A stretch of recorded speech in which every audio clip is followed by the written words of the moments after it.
This week on the Hollywood in Toto podcast, we laugh at Jimmy Kimmel for the most extreme example of gaslighting you may ever see. We talk to the director of a new documentary that's tied to the fentanyl crisis.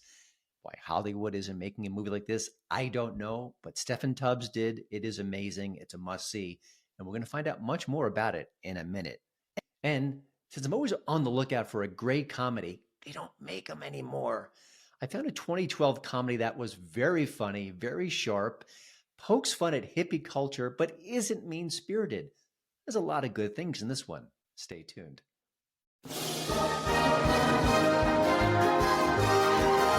Welcome to the Hollywood in Toto podcast. Entertainment news and reviews without the woke Hollywood narrative. Free speech, free expression. Now that's entertainment. And here's your host, award-winning film critic, Christian Toto. Now, before we begin, I'd love it if you'd subscribe to the Hollywood in Toto podcast. You can do it on YouTube, Rumble, iTunes, whatever your favorite audio podcast provider is, anywhere. Every little bit helps, and we appreciate it. I don't think this is breaking news, but Jimmy Kimmel's probably going to vote for President Biden come fall.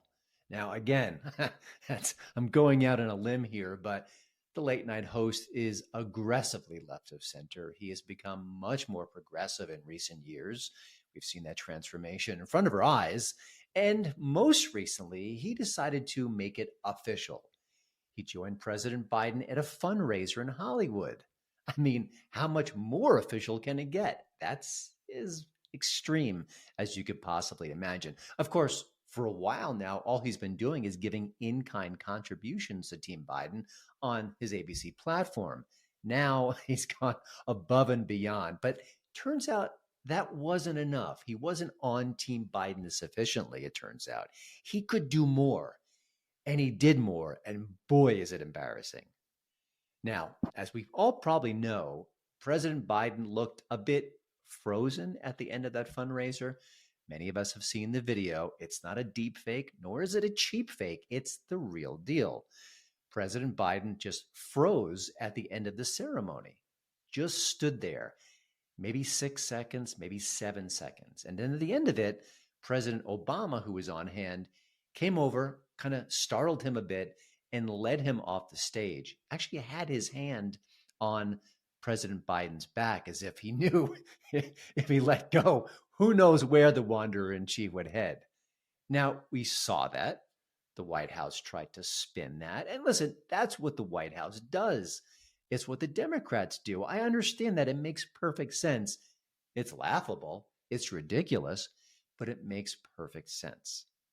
What doesn't make perfect sense is Jimmy Kimmel, who again was there, went on his show to say, oh no, you think your eyes are telling you the truth? No, it's me. I tell you the truth. I'm the one, not your senses. Let me explain. There's a clip of Joe Biden going around today, and they say he froze and had to be escorted off stage on Saturday night. I was standing right next to him when it happened. He didn't freeze. He was just listening to the people calling him in the front row. But the right-wing media, while working very hard to claim Biden's out of it, somehow seemed to completely miss moments like this. I think he should take a cognitive test like I did. I took a cognitive test, and I aced it. Dr. Ronnie Johnson, does everyone know Ronnie Johnson, congressman from Texas? He was the White House doctor. Yeah, his name's Ronnie Jackson. It's not Ronnie Johnson. It's Jackson. If that was another cognitive test, you failed it, okay? And that's what he did. He explained it away. Jimmy Kimmel was there. He knows what happened. He knows what we've all seen. We know the video in question was not a deepfake, was not edited, was actually taken by a reporter from the Hollywood Reporter, no conservative bastion, and yet he lied to us. He just flat out lied to us. Something clearly is deeply wrong with President Biden. That's not partisan. That's not my conservative side coming to the fore. It just is. I'm sorry. And in many contexts, this would be sad. He's 81. He's led a pretty remarkable life in many ways, agree or disagree. It's time for him to go home with his family and to enjoy his last few years. That's just the aging process. That's just what we all go through. But the Democrats are saying, oh no, he's fit as a fiddle and he can run for 4 more years. It's absurd, but we need a comedian to say, hey, that's absurd. So not only is Jimmy Kimmel unwilling to do that, he's doing the opposite. He's joining the "he's just fine, you're crazy" chorus. It's a pretty loud chorus. It includes the mainstream media, which is, I have to say, every few weeks I think, can the mainstream media get worse? And then I say, oh yeah, they can. And they're doing it right now. Can't even imagine how they'll be topping that come September, October, and of course, early November. But here's the bottom line. Jimmy Kimmel is a comedian. He's a satirist. He works the late night room. That's a pretty cool gig. He's been doing it for years. And you know what? At the end of the day, he's a funny guy. He's got a track record of doing humorous stuff from The Man Show up until today. He's not a hack per se, at least not on paper.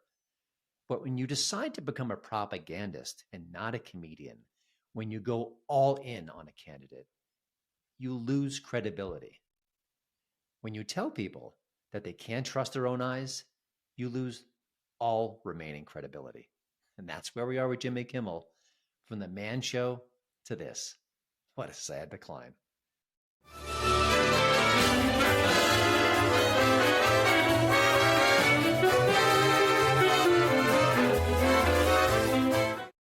My next guest has something in common with this show. This show shares news and perspectives you don't see in many other places. Hollywood in Toto, my website, covers story after story that is being ignored in the press. Steffan Tubbs, longtime radio personality, news anchor, now a filmmaker, is making movies that should be made by the mainstream, but they're not. His new project is called Devastated. It's a look at the fentanyl crisis, which is just out of control, which is as scary as anything going on in the culture right now. He's doing it from a Colorado perspective. He's based in Colorado. That's his home. I believe he's from San Diego originally. But the bottom line is that this is happening everywhere in the country. But by focusing on one state, he makes it a little bit more specific. But these are stories we can all relate to. And it's horrifying, truly horrifying. So here in Denver, we do about 1,000 autopsies a year. 2/3 at least involve fentanyl plus or minus other drugs. It's one try and die, one pill and die, one line and die. It's Russian roulette with 6 bullets in the chamber. It's not a red or a blue issue. It's a red, white, and blue issue. All Americans are being impacted. I lost my 14-year-old son, Alexander, to fentanyl poisoning. My daughter, Allie, she was always looking for the next thing she could conquer. She will forever be missed. She's with us, she's everywhere, and she'll never leave here, so. I was so happy to have Steffan on the show. We discussed the making of the movie, why he's made it available for free right now. You don't have to pay for it. You can just go to YouTube or go to devastatedco.com to find out more information and to watch the film as well. And also, let's talk about the media. Steffan and I talk about that at length in this conversation. Now, he is a creature of the media. Again, he anchored Denver radio for many, many years. He was a talk show host as well. He's moved on from those gigs. He understands how the media works. And let me tell you, this movie is trying very, very hard to be apolitical. But, you know, at the end of the day, there are politics really baked into the fentanyl crisis. And that you just can't avoid. So I hope you enjoyed my conversation with Steffan. Really smart fellow, a good filmmaker, and God bless him for making this movie. It matters, and you'll soon see why. Well, Steffan, thanks for joining the show. You know, the fentanyl crisis is everywhere. It's hard to escape it. And you're a news person at heart, so obviously this has been top of mind. But how does it go from top of mind to this is the subject of my next documentary? This is something I can't avoid any longer. Talk a little bit about that process, how this began. Yeah, Christian, thank you for having me.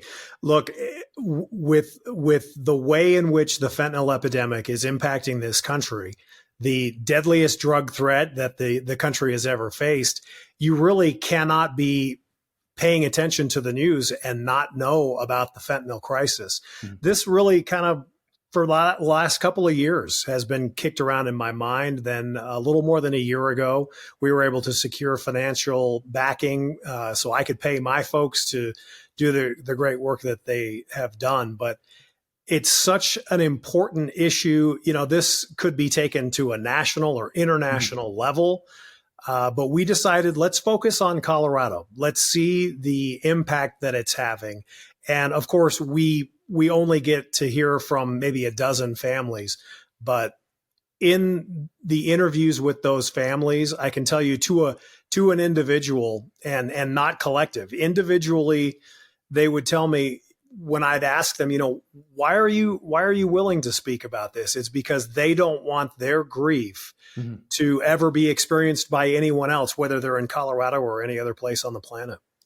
I imagine there's probably 1,000 answers to this next question, but you go in knowing certain things about the crisis. You expect to hear certain horror stories, but along the way, you hear more and more, you learn more and more. Certain data points just come up and they're shocking. Can you recall any specific examples of things that just stun you along the production process? Boy, that is a tough one, because so many steps along the way, I would be left speechless. I know that sounds kind of corny, but I would talk with these family members. I think, you know, really in no particular order. The one thing that I continue to be in awe about, and we continue, you know, every day I hear a comment or somebody sends an email or in conversation, it may come up. The fact that these families in Colorado took the time to speak with a complete stranger. I knew a couple of these individuals in Devastated, but not to a point of, let's sit down with a camera crew and lighting, let's rearrange your living room and tell me about the most devastating moment of your life. So I was very sensitive to that, but I was always amazed at how these people were sharing their worst moments of losing a loved one in hopes of preventing another family from going through that. When it comes to almost the brass tacks, the amount of fentanyl that we would come to find out that was seized in a particular calendar year, or the busts here in the state of Colorado, or the amount of fentanyl cases that medical examiners or coroners were handling across even rural parts of Colorado. I think those are probably the top three that come to mind when it really comes to what stunned us. I mean, in the film, the Denver medical examiner says, you know, his office is handling 1 to 2 fentanyl related death cases every day. I mean, that certainly has stuck with me. Yeah. You know, I don't think this film exists or is necessary. Maybe this is, maybe I'm being too cold and callous to the media. If the media did its job, if they held politicians accountable, if they kept this as a drumbeat, much like a salacious story, a political story, it just seems like this should be the media's job to really cover this extensively. Is that a fair critique? I think it's more than fair. I was a newsman for 34 years, and I'll always, to me, be someone who is in tune, at least I hope, with the news cycles.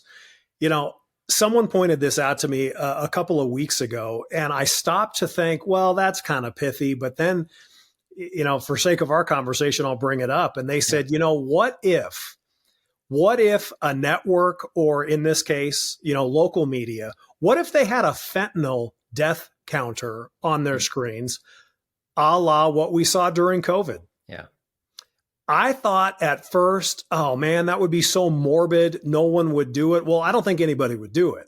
But Christian, you know as well as anybody, and I appreciate so much your support of this film. But, you know, when we're talking about these cases, and we're talking about, you know, 100,000 plus Americans are dying every year from drug overdose. I prefer to call it drug poisonings. If we had something like that, and the media would focus on that, I don't think it would ever go away. This problem's never going to go away. You can't arrest yourself out of it. You can't prosecute yourself out of it.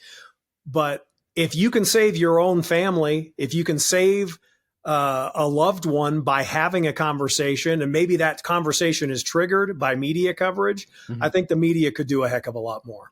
Yeah, after I watched your film, I talked to my sons at least twice, if not 3 times, to the point where they're saying, "Okay, Dad, I got it," because they're in that target age. They're in their teenage years. You're a right of center person, generically speaking, and a news person. And I can tell when I'm watching Devastated that you're trying not to make a political film. You're trying to keep it straight and narrow. But I think politics can't help but enter the frame. Right. And I also think the reason why a film like this is necessary is because there is a political component. I know you want to tread carefully here, but I can't not address it, and I can't not ask it. Talk about the intersection of this crisis and politics, because I think it's inescapable, honestly. Yeah, I mean, to anyone doing this type of film, good luck in trying not to get politics involved. I mean, The fact of the matter is, first of all, thank you. I have tried my best with my team since the inception of the idea to put Devastated together, that we cannot have this film be all of one particular thing. It cannot be, however long it would be. It ended up being nearly 90 minutes long. It can't be all grieving parents. It can't be all drug abusers. It cannot be focused simply on drug cartels. So we tried to take this very wide scope of how we got here with individual stories. And, the stories speak for themselves. These folks are truly amazing. They truly are heroes of mine. But when it comes to politics, I'll say what one of our interview subjects had said. And that is, it was Mike Lynch, who is a member of the Colorado House of Representatives. He says, look, you can look at it a million different ways, but there's only one real thing that comes into focus. I'm summarizing. And he says, there's been only one party in dominant power in Colorado for many, many years. And, we in the film, as you know, we go back to 2018, 2019, and we start to see where everyone's talking about fentanyl because you can't escape it. And then they start to make legislation or proposals. They go into their committees, et cetera. Things are killed in committee. Things are presented one way on the floor of the House. And then with appropriations and different language, things are changed. They're watered down. In my opinion, and I know you didn't ask, but in my opinion, it's the lack of law enforcement in Colorado, not law enforcers, but it's, if there's no teeth to any laws, if we're looking at it generally as, well, the drug dealers are kind of victims too, as long as we have those types of attitudes and the not tough on crime in any state, whether it's Colorado or New Hampshire, we're not going to see much change. And unfortunately, the tragedy is going to continue. I've been covering films in the last year or two, documentaries that were extraordinarily powerful. Devastated is one such film. The Fall of Minneapolis is another, and even Screams Before Silence, which is about October 7th, and the survivors are speaking out about what they experienced. And I noticed that I'm one of the few critics in the country covering them, reviewing them, giving them promotion. I mean, I call it promotion. It's just interviewing filmmakers and or critiquing them. That's promotion of sorts. It's kind of part of the game. What's going on here? I mean, it's one thing that the media doesn't really dig their heels into the story and doesn't hold the politicians accountable, or at least make them, face the issue. Why isn't the media even covering it? And I don't think I've seen a lot of coverage of your film in traditional media, or maybe I'm wrong. You tell me, how has the media treated your film? It's a few weeks old now.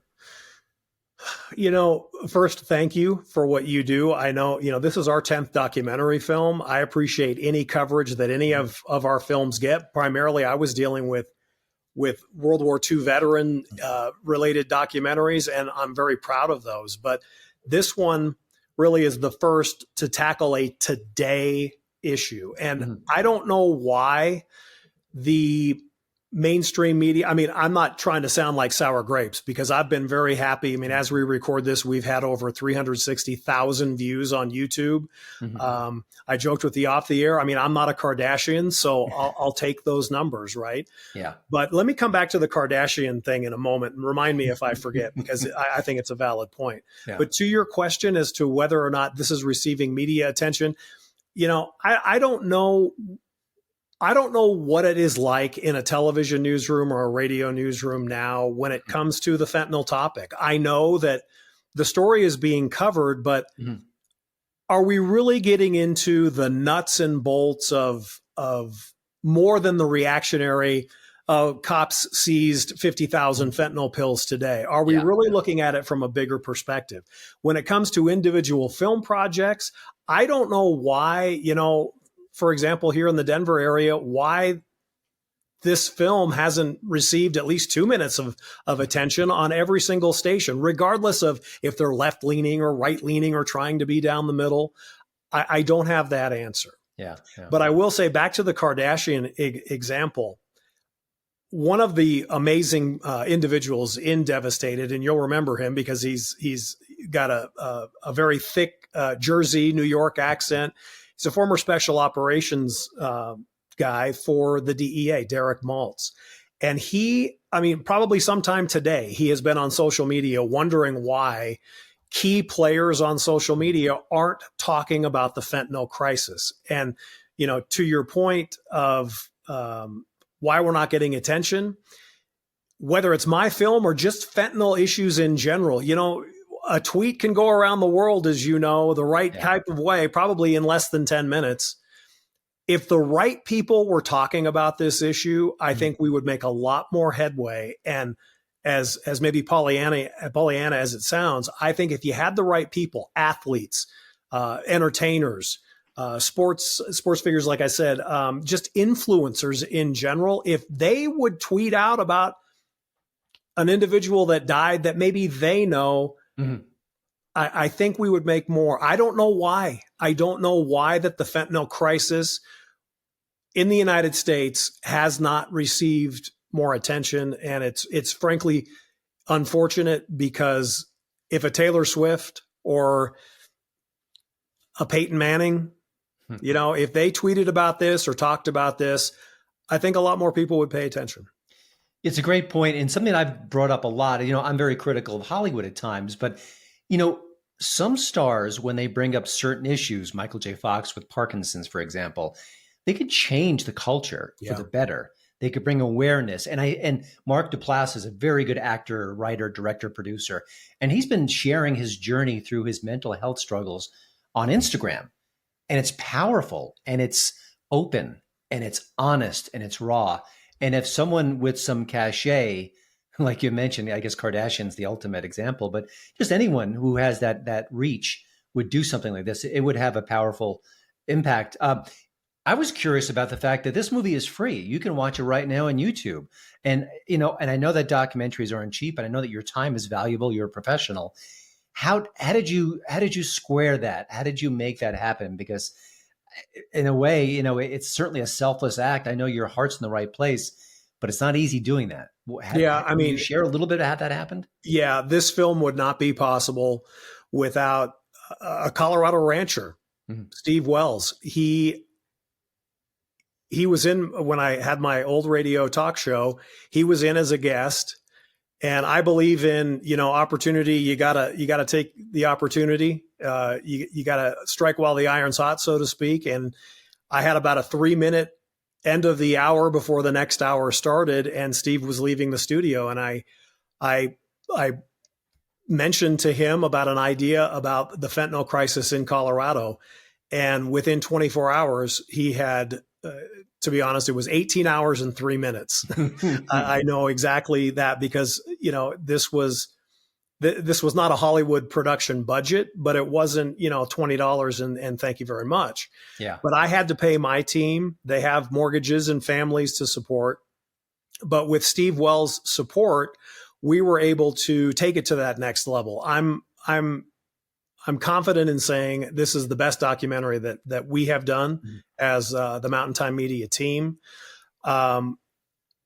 but I'll tell you, the thing that I'll remember is something that I actually did not find out. Steve Wells agrees to fund the film, but I did not find out for Christian. It had to be 6-8 months later. I mean, we're well into interviews and production. Mm-hmm. And Steve said to me, just kind of off the cuff in a conversation, he said, one of the reasons why I wanted to do this film and I wanted to give you the ability to do it is because my best friend's son died of fentanyl poisoning. And this, to me, I kind of was taken aback just because that seems like something that he would have told me in that first 24-hour window. But I would find out months and months later. And as you know, without financing, it's very hard to do things. My first few films that we did, I begged, borrowed, I called in old favors. But with this one, I'm confident that Mr. Wells' money has been well spent. And I know that from the reactions just on YouTube, this has been seen around the world already. And the one thing, back to your initial point, I told the team from the absolute beginning, this must be available in as many avenues as possible. And it absolutely must be free. No paywall, no special password or code or anything like that, because you just never know who's going to see your film. And I'm confident, though I may never find out concrete evidence-wise, I'm confident that this film devastated on the fentanyl crisis, specifically on Colorado, but you could interchange Colorado's fentanyl disaster with any other state in the country. I'm confident, even if we don't have hard proof now or into the future, that it will save a life. And that's because I know it'll get people talking. And, you're a perfect example. Mm-hmm. If you in your conversations with your kids or me with the conversations I've had with my young kids who are young adults, you just never know. But I'm confident that it'll have a positive impact in at least getting people to talk about it. Yeah, I mean, I couldn't support it more. I couldn't want to promote it more. It's an important film, and I think that's a word that's bandied about all too glibly in Hollywood and with projects like this, but this one really does count. The film is Devastated. You can go to devastatedco.com. Of course, that's Colorado. And also just search it out on YouTube. You'll find it there. You'll watch it there. You'll tell friends, because I can't imagine you see this film and not have some sort of visceral reaction. And by golly, let's not have it where we have to be aware of the problem because it touches our lives directly or even indirectly. That's how that person, was sparked by this project. Let's not go there. Let's find some solutions. Let's hold the politicians accountable on both parties. And just couldn't be happier that you did this. It's something that more outlets should be covering. But the word's getting out. People are seeing it, and I think that that movement will continue. Steffan, thanks so much for joining the show, and I'm looking forward to other projects, maybe lighter projects, maybe different directions. But yeah, I'm so happy it made it Devastated. Christian, thank you so much for your support, my friend, and thank you again.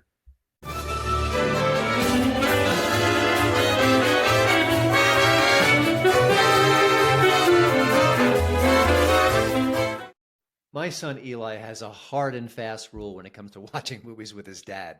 It's simple. Comedy or horror. That's it. Now, I'm frustrated by this. I want him to watch wonderful dramas like The Shawshank Redemption, films like The Graduate, things like that, meaty films. He's 15. He should be watching things that educate him and expand his horizons. But for now, time is tight. He's a stubborn little guy. So we watch comedy or horror. So when it comes to comedy, we've seen a lot of the basics, the classics, but I'm always on the lookout for something new and different and things that maybe even I haven't seen or maybe watched a while ago, but didn't really appreciate. And that's why Wanderlust is a subject of conversation right now. It came out in 2012. It had a really good cast. Jennifer Aniston, Paul Rudd among them. A lot of the familiar faces from other films you've seen in recent years. So that's important as well. But it's genuinely funny. It's smart. It's wise. It's warm. And I love the fact that it's poking fun at hippie culture, which I'm no huge fan of, but it's not doing it in a mean-spirited way. You ready for your meeting? Yep. Knock him dead, all right? I'll call you later. You know what I want to do? I want to take off that robe and... Why are you not at work, George? Oh, I got fired. As soon as we can get back on our feet, we'll come back to New York. But right now, my brother's offering me a job, and Atlanta's the best place for us to be. Hey, there he is, my homeless brother. Where's your cardboard box? And Linda, oh my God. Your body is redonkulous. Rick, I think you're making everybody uncomfortable. Oh, everybody knows what I mean. The story follows Rudd and Anis. They play a happily married couple, no kids, and they're having some financial woes. And they happen to stumble across a place called Elysium. And it's a hippie compound, for lack of a better phrase.